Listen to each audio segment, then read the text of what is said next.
beaucoup travaillé pour faire avancer l'Église dans les nations et dans ce pays. Alléluia.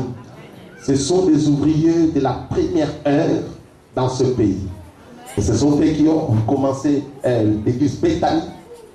Et après, il a été enrôlé dans les ministères de notre Père, qui est le révérend Kiluma Wakiluma, que vous connaissez tous, presque. Et elle était là. Il était dans cette grande action, dans ces grands mouvements de la JTL, dans les missions, dans les nations partout, avec le Père. Alléluia. Et aujourd'hui, il est ici, elle est gabonaise. Et elle a beaucoup presque travaillé à l'extérieur, en Europe, en Afrique, tout consort. Et depuis quelques années, Dieu l'a ramenée ici au pays. Et elle est venue nous rendre visite. Je ne peux pas la laisser comme ça, sans pourtant dire, mes fils, quelque chose à l'église. Alléluia. Il va saluer l'église, il va dire quelque chose, parce que je pense que nous allons l'écouter dans les jours à venir. Amen. Et sous vos acclamations, je vais inviter Maman Grâce, pendant qu'elle avance, nous allons acclamer très fort. Acclamons très fort, acclamons très fort.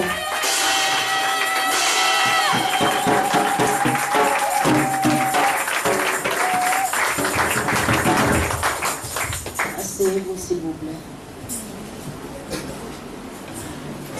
Je rends grâce à Dieu, je n'aurai pas beaucoup de temps parce que le temps nous est imparti. Amen. Amen. Je respecte le temps, je rends grâce à Dieu qui me fait cet honneur. Ça, c'est ma personne. Alléluia. On aura le temps d'en parler, mais j'aimerais vous dire ceci. Il est écrit dans le Exode 23, le verset 25. Nous n'aurons pas le temps de parler de la mentalité souterraine que l'homme de Dieu a touché tout à l'heure. Vous servirez l'Éternel, il bénira vos pains et il éloignera la maladie au milieu de vous. Amen. Vous servirez l'Éternel, il bénira vos pains. Il éloignera la maladie du milieu de vous.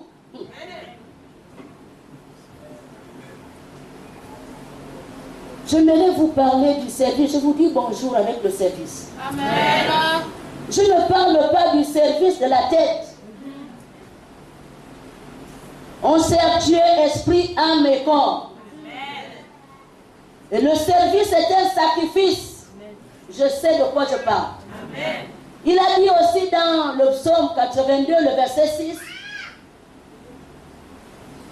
vous êtes des dieux, mais cependant vous mourrez comme des hommes. Lorsqu'on sert Dieu en esprit et en vérité, on ne meurt pas comme des hommes.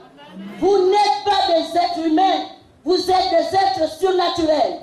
Et voilà pourquoi vous devez changer de mentalité, comment servir Dieu en ce lieu. Vous savez, lorsque vous avez la mentalité souterraine, vous ne pouvez pas jouir des bénéfices dans le service de Dieu. On sert Dieu au Père, non. Parce que je suis rentré, j'ai vu un peu, vous savez, j'ai aussi un peu l'onction prophétique. C'est bizarre. Nous aurons le temps d'en parler. Servez Dieu. On sert Dieu avec dévouement. Il a payé un prix. J'ai aimé tout à l'heure l'agneau. Je ne vais pas parler parce que si je commence à parler, nous serons ici jusqu'au soir. Amen. Alléluia. Amen.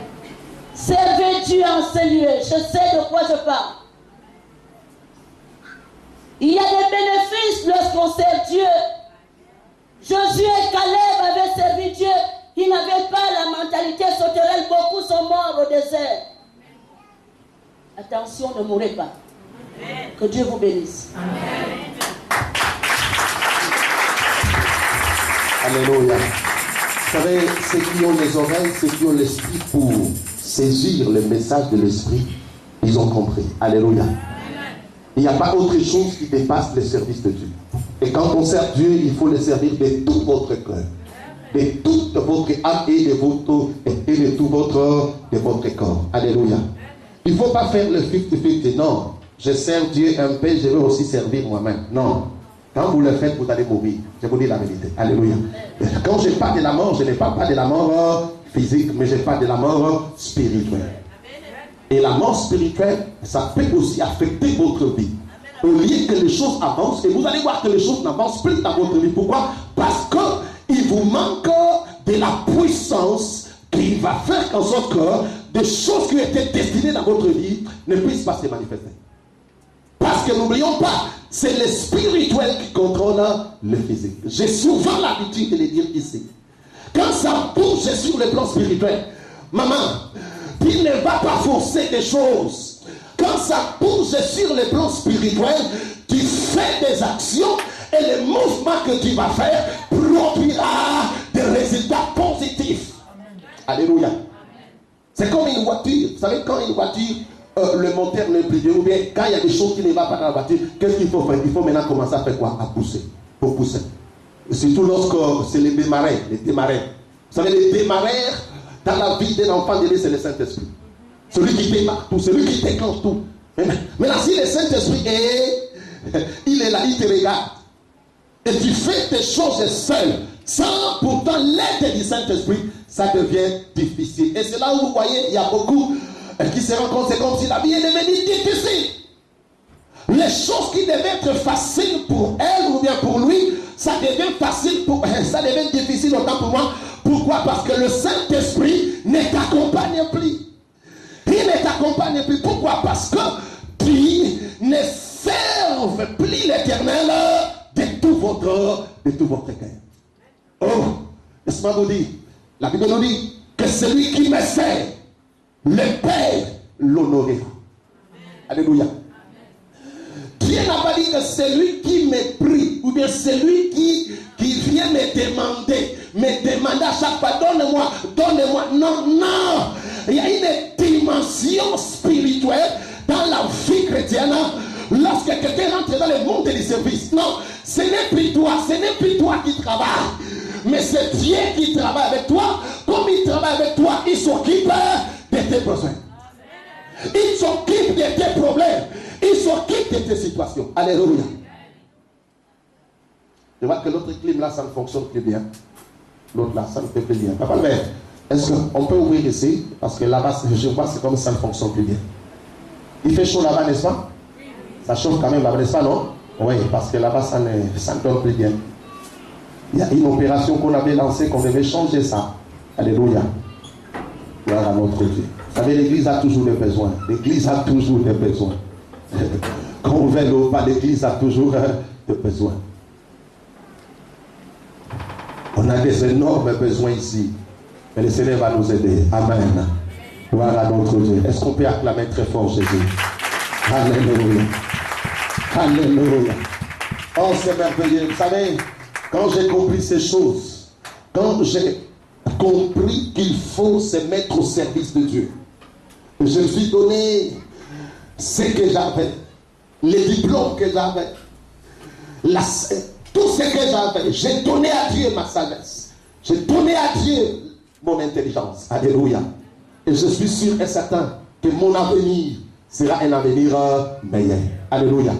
Celui qui va se lever contre moi, il ne va pas combattre avec police, mais il va combattre avec le Dieu que je sais. Alléluia. Alléluia. Alléluia. Gloire à notre Dieu. Et rapidement, prenons nos Bibles. Prenons rapidement nos Bibles. Prenons rapidement nos Bibles, s'il vous plaît. Ah, il fait tellement chaud. Quand on a ouvert là-bas, ici là chez moi descend maintenant, il fait chaud. Alléluia. Tellement que j'étais là, ça me frappait très bien là. Mais je fais ça pour que tout le monde soit à l'aise. Alléluia. Je n'aimerais pas être égoïste. Ici là chez nous, ça donne très bien. Et là-bas, les autres sont en train de souffrir. C'est pas très bon. Amen. Dieu n'aime pas l'égoïsme. Alléluia. Prenons rapidement nos Bibles dans le livre de Marc. Marc chapitre 5. C'est une histoire que nous connaissons tous. Vous et moi, nous connaissons très bien cette histoire. Mais derrière cette histoire que nous allons partager tout à l'heure, ça se cache de bonnes et de grandes choses. Amen. Marc chapitre 5. Et après quoi nous allons rentrer dans un service.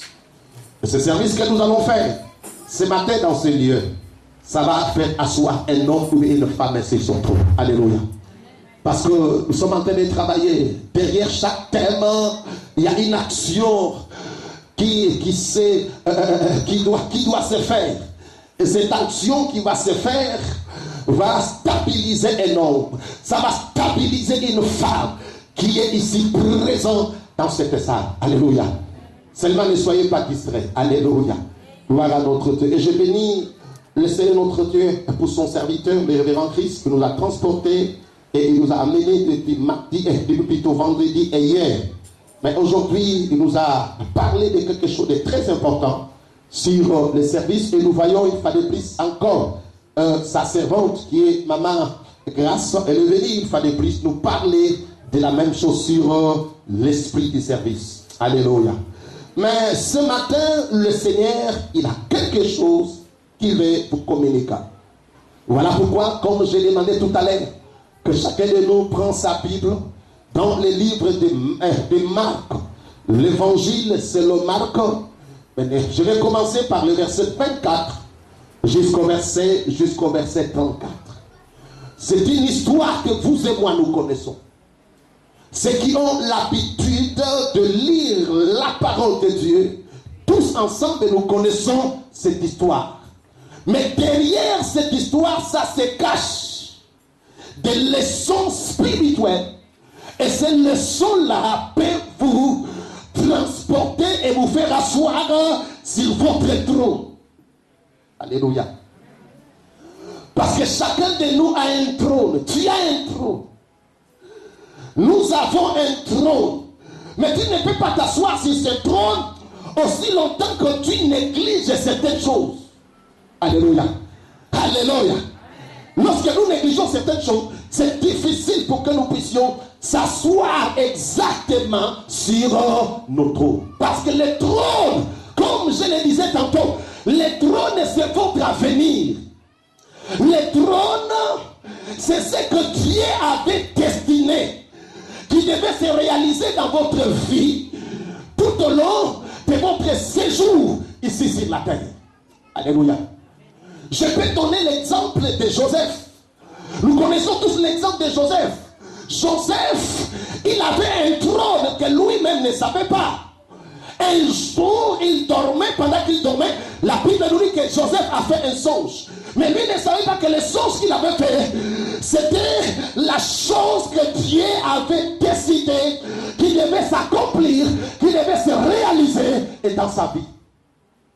Donc ça veut dire que ce qui devait être, alléluia, sache-le maman, avant que tu viennes ici sur la terre, avant que tu viennes dans le monde vivant, Dieu avait préparé ce que tu devais être. Ce que tu dois être n'est pas ce que tu penses.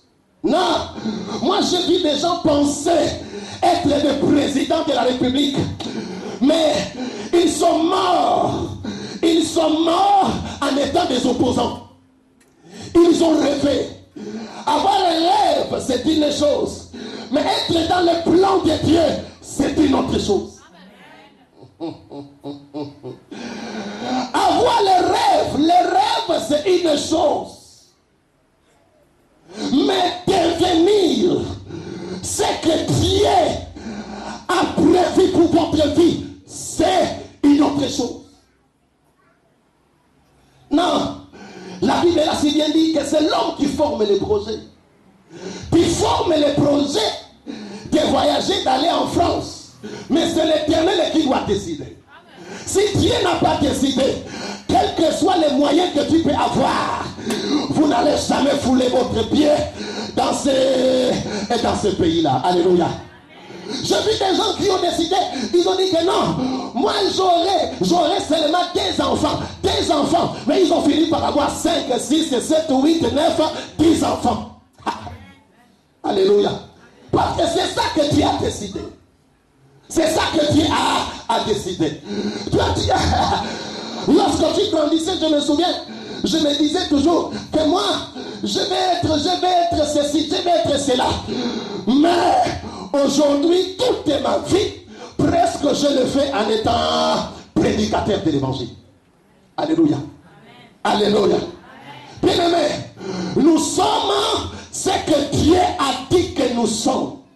Nous ne sommes pas ce que les hommes nous disent que nous sommes. Nous ne sommes pas aussi ce que nos propres pensées disent que nous sommes. Non, nous sommes ce que Dieu a dit que nous sommes. Ce que Dieu a dit que tu es là, cela veut dire quoi? Mais c'est votre destinée, c'est votre avenir. Alléluia. C'est bon. Maintenant, pour vivre votre avenir, pour vivre complètement ce que Dieu a prévu dans votre vie, il y a des choses que nous devons respecter et il y a des choses aussi que nous devons faire aussi longtemps que nous sommes ici sur la terre. Alléluia. Vous savez, il y a des gens qui pensent que la vie des gens et les choses viennent dans la vie des gens par hasard. Non, les choses ne viennent pas par hasard. Alléluia. Non, les choses ne viennent jamais par hasard. Dans le royaume de Dieu, les hasards, ça n'existe pas. Amen. Dans le monde spirituel, les hasards, ça n'existe pas. Toute chose a été programmée et les choses doivent être programmées. Alléluia. Nous sommes dans l'année 2014. Dieu, il a programmé des choses qui doivent s'accomplir dans votre vie. Mais toi, à ton niveau, qu'est-ce que tu as prévu? Qu'est-ce que tu as planifié? Qu'est-ce que tu as planifié pour que Dieu puisse t'accompagner? Alléluia. Alléluia. Avant que Dieu commence à réaliser certaines choses, il t'attend toi de se lever et de planifier. Lorsque vous allez commencer à planifier, c'est là où Dieu va te suivre. Il va te suivre dans votre planification. Qu'est-ce que tu as planifié pour l'année 2014? Qu'est-ce que tu as planifié? Oui, bien aimé, pour ne pas dire à Dieu que non, Dieu c'est menteur. Dieu n'est pas un menteur. Il n'est pas un homme pour mentir, ni un fils de l'homme pour se repentir. Non. Dieu c'est un Dieu qui bénit. Il a dit qu'il bénit effectivement. Mais pour que Dieu puisse nous bénir, il attend que l'homme qu'il a créé à son image et à sa ressemblance, qu'il a donné un certain pouvoir, puisse planifier des choses. C'est là ta planification. C'est là où Dieu va mettre la main. Alléluia. Quand Dieu met qu'il a préparé des choses pour toi, mais que ces choses que Dieu il a préparées pour toi, ça ne peut pas s'accomplir. Soit si toi, d'abord tu n'as pas la révélation de ce que Dieu va faire avec toi. Alléluia. Si tu n'as pas la révélation de ce que Dieu veut faire avec toi, vous allez tâtonner, et puisque vous allez tâtonner, et la finalité, vous allez tomber à côté. Alléluia. Amen. Amen. Amen. Non. Maman, je n'aimerais pas que vous puissiez tomber à côté. Non. Vous savez, les soucis de Dieu, tu dois réussir. Les soucis de Dieu, tu dois aller de l'avant. Les soucis de Dieu, attend que sa fille, attend que son fils, tu dois prospérer. Tu vas quitter ce monde avec une vieillesse heureuse. C'est possible. Parce que je vis cela dans la Bible. Dans la vie de David, dans la vie de Moïse, dans la vie de Josué, dans la vie de Gédéon, dans la vie de l'apôtre Paul, dans la vie des hommes et des femmes qui ont servi Dieu dans notre génération, comme les papas Billy Graham, comme les papas Tel Osborne. Nous avons vu ces hommes, ils ont servi l'Éternel selon le plan de Dieu et ils ont planifié des choses dans leur vie.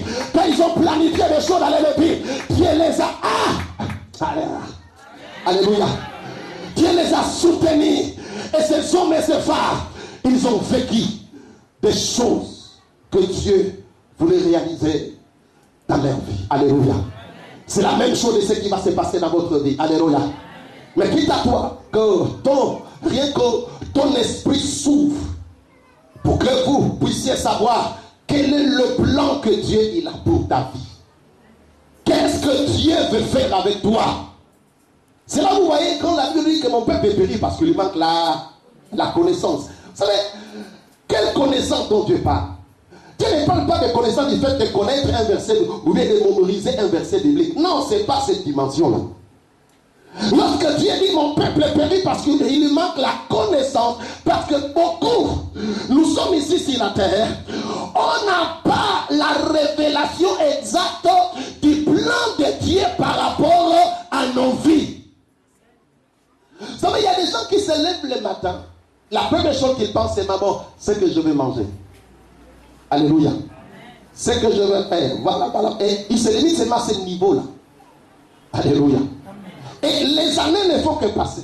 Les 31, ils se retrouvent soit en famille, soit à l'église. Ils disent bonne année. Mais l'année nouvelle commence, mais ils n'ont rien dans la tête. Ils ne savent pas. Ils ne savent pas. Quel est le plan de Dieu dans leur vie? Et qu'est-ce qu'ils doivent faire pour que ce que Dieu veut faire à leur vie puisse réellement se manifester sur le plan physique. Alléluia. Non. Dis à celui qui est à côté de toi, non, ça doit changer. Ça doit changer.